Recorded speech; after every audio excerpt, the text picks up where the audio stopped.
Sinha Vitória. Acocorada junto às pedras que serviam de trempe, a saia de ramagens entalada entre as coxas, Sinha Vitória soprava o fogo. Uma nuvem de cinza voou dos tições e cobriu-lhe a cara. A fumaça inundou-lhe os olhos. O rosário de contas brancas e azuis desprendeu-se do cabeção e bateu na panela. Sinha Vitória limpou as lágrimas com as costas das mãos. Encarquilhou as pálpebras, meteu o rosário no seio e continuou a soprar com vontade, enchendo muito as bochechas. Labaredas lamberam as achas de angico, esmoreceram, tornaram a levantar-se e espalharam-se entre as pedras. Sinha Vitória aprumou o espinhaço e agitou o abano. Uma chuva de faíscas mergulhou num banho luminoso a cachorra-baleia, que se enroscava no calor e cochilava embalada pelas emanações da comida. Sentindo a deslocação do ar e a crepitação dos gravetos, Baleia despertou. Retirou-se prudentemente, receosa de sapecar o pelo, e ficou observando maravilhada as estrelinhas vermelhas que se apagavam antes de tocar o chão. Aprovou com um movimento de cauda aquele fenômeno e desejou expressar a sua admiração à dona. Chegou-se a ela com saltos curtos, ofegando, ergueu-se nas pernas traseiras imitando gente.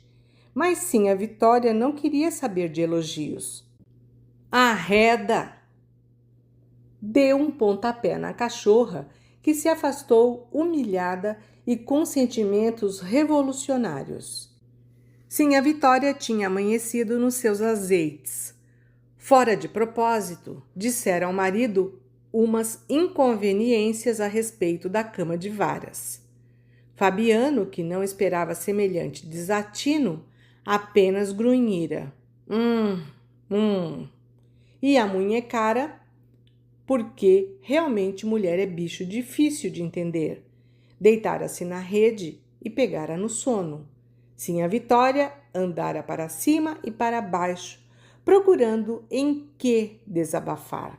Como achasse tudo em ordem, queixara-se da vida. E agora vingava-se em Baleia, dando-lhe um pontapé. Avizinhou-se da janela baixa da cozinha, viu os meninos entretidos no barreiro, sujos de lama, fabricando bois de barro, que secavam ao sol sob o pé de turco, e não encontrou motivo para repreendê-los. Pensou de novo na cama de varas e mentalmente xingou Fabiano. Dormiam naquilo, tinham-se acostumado, mas seria mais agradável dormirem numa cama de lastro de couro, como outras pessoas. Fazia mais de um ano que falava nisso ao marido. Fabiano, a princípio, concordara com ela, mastigara cálculos, tudo errado. Tanto para o couro, tanto para a armação. Bem, poderiam adquirir o móvel necessário economizando na roupa e no querosene. Sinha Vitória respondera que isso era impossível, porque eles vestiam mal, as crianças andavam nuas e recolhiam-se todos ao anoitecer. Para bem dizer, não se acendiam candeeiros na casa. Tinham discutido, procurado cortar outras despesas. Como não se entendessem, Sinha Vitória aludira, bastante azeda, ao dinheiro gasto pelo marido na feira, com jogo e cachaça. Ressentido, Fabiano condenara os sapatos de verniz que ela usava nas festas, caros e inúteis. Calçada naquilo, trôpega, mexia-se como um papagaio, era ridícula. Sinha Vitória ofendera-se gravemente com a comparação, e se não fosse o respeito que Fabiano lhe inspirava, teria despropositado. Efetivamente, os sapatos apertavam-lhe os dedos, faziam-lhe calos. Equilibrava-se mal, tropeçava, manquejava, trepada nos saltos de meio palmo. Devia ser ridícula, mas a opinião de Fabiano entristecera-a muito. Desfeitas essas nuvens, curtidos os dissabores, a cama de novo lhe aparecera no horizonte acanhado. Agora pensava nela de mau humor. Julgava-a inatingível e misturava-a às obrigações da casa. Foi à sala, passou por baixo do punho da rede onde Fabiano roncava, tirou do caritó o cachimbo e uma pele de fumo saiu para o copiar. O chocalho da vaca laranja tilintou para os lados do rio. Fabiano era capaz de se ter esquecido de curar a vaca laranja. Quis acordá-lo e perguntar, mas distraiu-se olhando os tique-chiques e os mandacarus que avultavam na campina. Um mormaço levantava-se da terra queimada. Estremeceu, lembrando-se da seca. O rosto moreno desbotou. Os olhos pretos arregalaram-se. Diligenciou afastar a recordação, temendo que ela virasse realidade. Rezou baixinho uma Ave-Maria, já tranquila, a atenção desviada para um buraco que havia na cerca do chiqueiro das cabras. Esfarelou a pele de fumo entre as palmas das mãos grossas, encheu o cachimbo de barro, foi consertar a cerca. Voltou, circulou a casa atravessando o cercadinho do oitão, entrou na cozinha. É capaz de Fabiano ter se esquecido da vaca laranja. Agachou-se, atiçou o fogo, apanhou uma brasa com a colher, acendeu o cachimbo, pôs-se a chupar o canudo de taquari cheio de sarro. Jogou longe uma cusparada que passou por cima da janela e foi cair no terreiro. Preparou-se para cuspir novamente. Por uma extravagante associação, relacionou esse ato com a lembrança da cama. Se o cuspo alcançasse o terreiro, a cama seria comprada antes do fim do ano. Encheu a boca de saliva, inclinou-se e não conseguiu o que esperava. Fez várias tentativas inutilmente. O resultado foi secar a garganta. Ergueu-se desapontada. Besteira, aquilo não valia. Aproximou-se do canto onde o pote se erguia numa forquilha de 3 pontas. Bebeu um caneco de água. Água salobra. Ixi! Isto lhe sugeriu 2 imagens quase simultâneas que se confundiram e neutralizaram. Panelas e bebedouros. Encostou o furabolo à testa indecisa. Em que estava pensando? Olhou o chão, concentrada, procurando recordar-se. Viu os pés chatos, largos, os dedos separados. De repente, as 2 ideias voltaram. O bebedouro secava. A panela não tinha sido temperada. Foi levantar o texto, recebeu na cara vermelha uma bofetada de vapor. Não é que ia deixando a comida esturrar? Pôs água nela e remexeu-a com a quenga preta de coco. Em seguida provou o caldo. Insosso, nem parecia boia de cristão. Chegou-se ao jiral onde se guardavam cumbucos e mantas de carne. Abriu a mochila de sal, tirou um punhado, jogou-o na panela. Agora pensava no bebedouro onde havia um líquido escuro que bicho enjeitava. Só tinha medo da seca. Olhou de novo os pés espalmados. Efetivamente não se acostumava a calçar sapatos, mas o remoque de Fabiano molestara-a. Pés de papagaio. Isso mesmo, sem dúvida. Matuto anda assim. Para que fazer vergonha a gente? Arreliava-se com a comparação. Pobre do papagaio. Viajara com ela na gaiola que balançava em cima do baú de folha. Gaguejava: "Meu louro!" Era o que sabia dizer. Fora isso, aboiava arremedando Fabiano e latia como baleia. Coitado! Sinha Vitória nem queria lembrar-se daquilo. Esquecera a vida antiga. Era como se tivesse nascido depois que chegara à fazenda.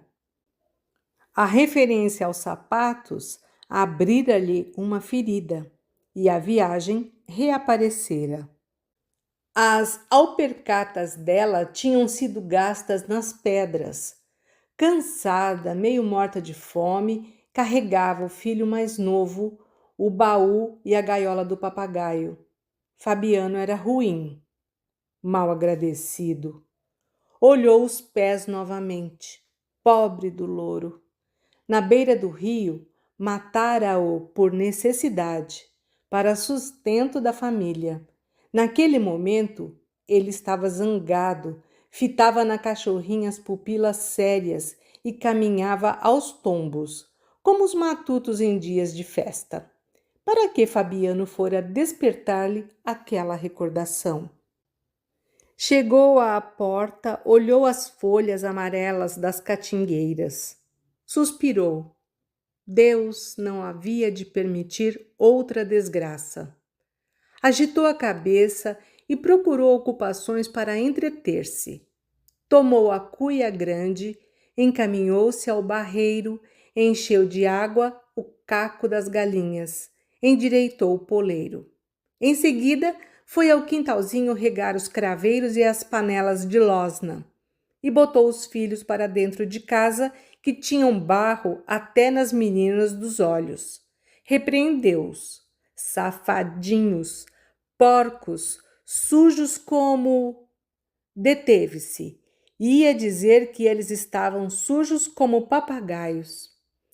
Os pequenos fugiram, foram enrolar-se na esteira da sala, por baixo do caritó.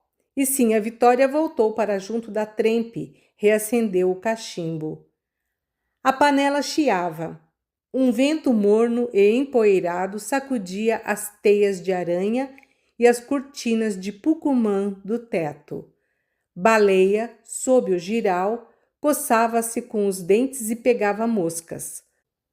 Ouviam-se distintamente os roncos de Fabiano, compassados, e o ritmo deles influiu nas ideias de Sinha Vitória. Fabiano roncava com segurança. Provavelmente não havia perigo. A seca devia estar longe. Outra vez, Sinha Vitória pôs-se a sonhar com a cama de lastro de couro. Mas o sonho se ligava à recordação do papagaio, e foi-lhe preciso um grande esforço para isolar o objeto do seu desejo.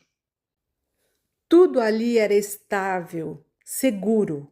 O sono de Fabiano, o fogo que estalava, o toque dos chocalhos, até o zumbido das moscas davam-lhe sensação de firmeza e repouso. Tinha de passar a vida inteira dormindo em varas? Bem no meio do catre havia um nó, um calombo grosso na madeira, e ela se encolhia num canto, o marido no outro. Não podiam estirar-se no centro.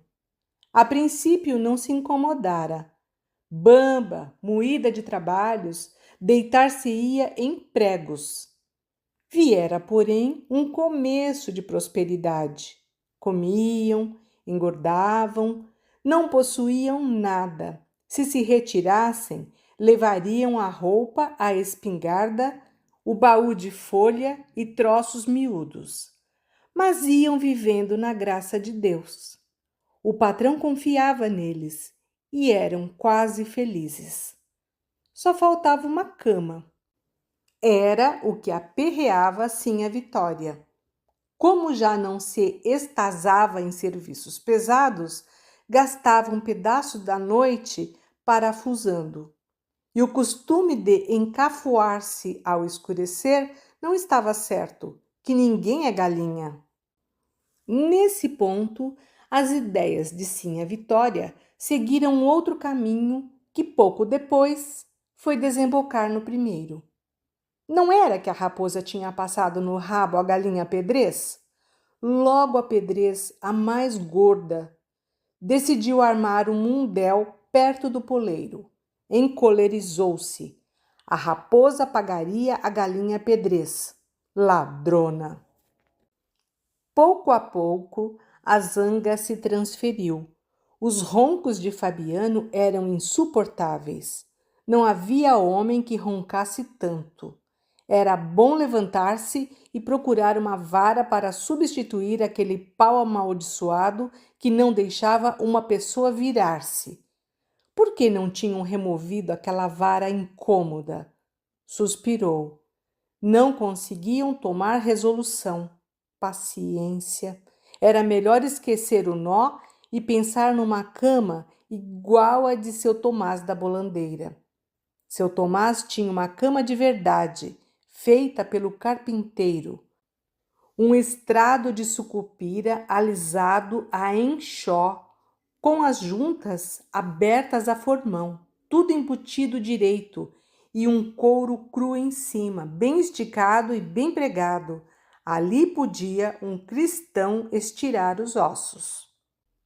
Se vendesse as galinhas e a marrã. Infelizmente, a excomungada raposa tinha comido a Pedrez, a mais gorda. Precisava dar uma lição à raposa. Ia armar o mundel junto do poleiro e quebrar o espinhaço daquela sem vergonha. Ergueu-se, foi à camarinha procurar qualquer coisa. Voltou desanimada e esquecida. Onde tinha a cabeça? Sentou-se na janela baixa da cozinha, desgostosa. Venderia as galinhas e a marrã. Deixaria de comprar querosene. Inútil consultar Fabiano, que sempre se entusiasmava, arrumava projetos. Esfriava logo e ela franzia a testa, espantada, certa de que o marido se satisfazia com a ideia de possuir uma cama. Sinhá Vitória desejava uma cama real, de couro e sucupira, igual a de seu Tomás da Bolandeira.